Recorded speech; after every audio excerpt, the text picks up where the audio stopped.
Hello दोस्तों, welcome to गुरु की class. तो दोस्तों आज की इस वीडियो में हम आपको साधारण ब्याज और चक्रवृद्धि ब्याज निकालना सिखाएंगे और उनका अंतर भी हम निकाल लेंगे।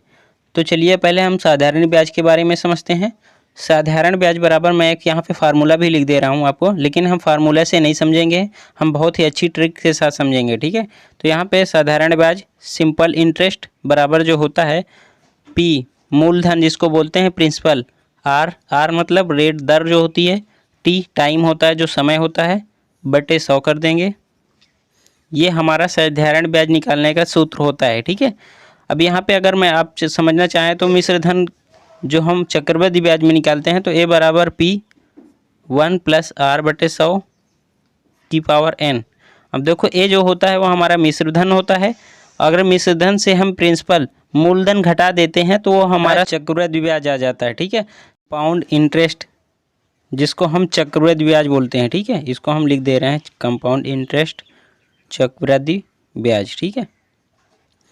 ये क्या होता है ए माइनस पी बराबर कंपाउंड इंटरेस्ट मतलब चक्रवृद्धि ब्याज होता है, ठीक है। अब यहाँ पे हम ट्रिक से समझेंगे। हमने ये तो फार्मूला बता दिया, अगर आप फार्मूले से करना चाहें तो आप ऐसे कर सकते हैं, लेकिन हम आपको यहाँ पे ट्रिक से समझाएंगे, ठीक है। तो सबसे पहले हम साधारण ब्याज निकालते हैं। साधारण ब्याज में हमें देखना है हमारी दर कितनी दी है, 10% दी है, और हमारा वर्ष कितना दिया है, 2 वर्ष का निकालना है। तो हम 2 का इसमें मल्टीप्लाई कर देंगे, ठीक है। यहाँ पे 2 का तो कितना हो जाएगा हमारा 20% हो जाएगा, 10 दूना 20, ये 20% हमारा 2 साल का हमारा साधारण ब्याज कितना आ गया, 20% आ गया। यहाँ पे हम आपको सिंपल इंटरेस्ट निकालना बता रहे हैं, ठीक है। यह हमारा 20% निकल आया, यहाँ पे लिख ले रहे हैं सिंपल इंटरेस्ट साधारण ब्याज जिसको बोलते हैं, ठीक है। ये 20% आ गया।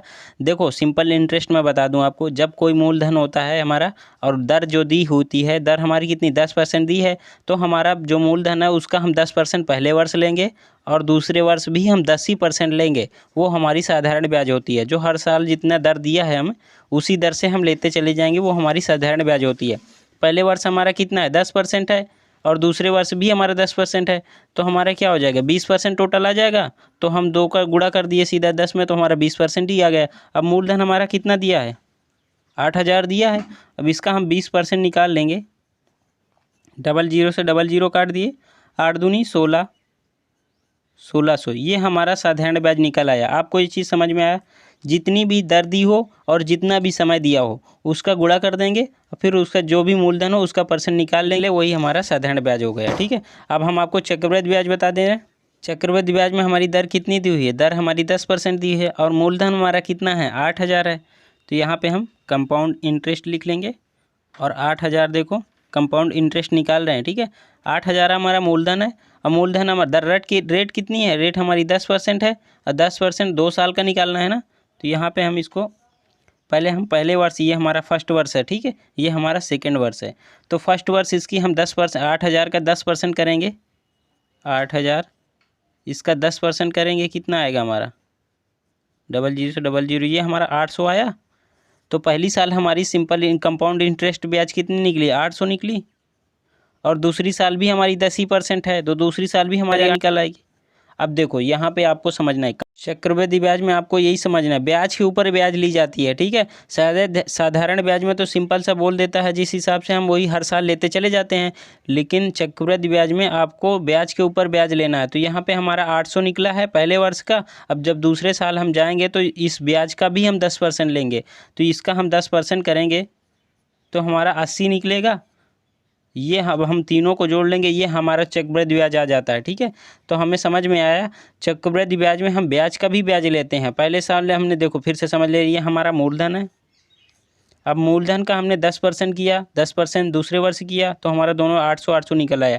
लेकिन सोचो अब पहले वर्ष जो हमारा ब्याज निकला है 800, जब दूसरे वर्ष हम जाएंगे तो ये तो हमने तो 800 तो निकाल लिया दूसरे वर्ष का, लेकिन हम जो पहले वर्ष ब्याज भी है हमारी उसका भी हम 10% करते हैं। तो अब तीनों को जोड़ देंगे, वही हमारा आज कितना है 1680। अगर बोले कंपाउंड इंटरेस्ट और चक्रवृद्धि ब्याज के अंतर बोलो तो 1600 और 80 का अंतर कितना आ जाएगा 80। तो यहाँ पे लिख लेंगे CI माइनस SI मतलब compound interest minus simple interest कितना हो जाएगा 80 निकल आएगा। यही आपको समझना आता है, ठीक है। तो वीडियो कैसी लगे कमेंट करके ज़रूर बताना, और चैनल को नहीं सब्सक्राइब किया है तो चैनल को सब्सक्राइब कर देना।